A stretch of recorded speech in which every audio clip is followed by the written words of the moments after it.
আজকে একটা নতুন রান্না করব, মাছের তেল দিয়ে বেগুন কষা। বেগুনটাকে এইরকম সাইজ করে কেটে নিয়েছি। সাথে লাগছে পেঁয়াজ কুচি, টমেটো, কাঁচা লঙ্কা, রসুন। গরম তেলের মধ্যে মাছের চর্বিটা ভেজে নেব।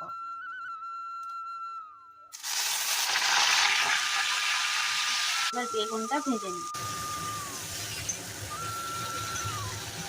সামান্য লবণ দিয়ে দিলাম। এবার ভালো করে ভেজে নেব।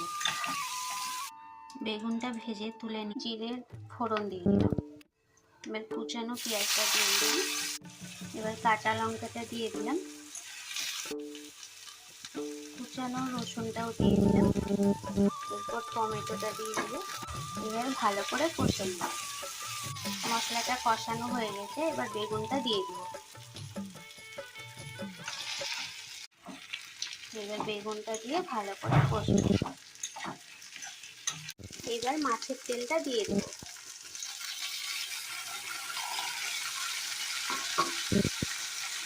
দিয়ে ভালো করে একটু নেড়ে নেব। রান্না কমপ্লিট হয়ে গেল, এবার নামিয়ে নেব।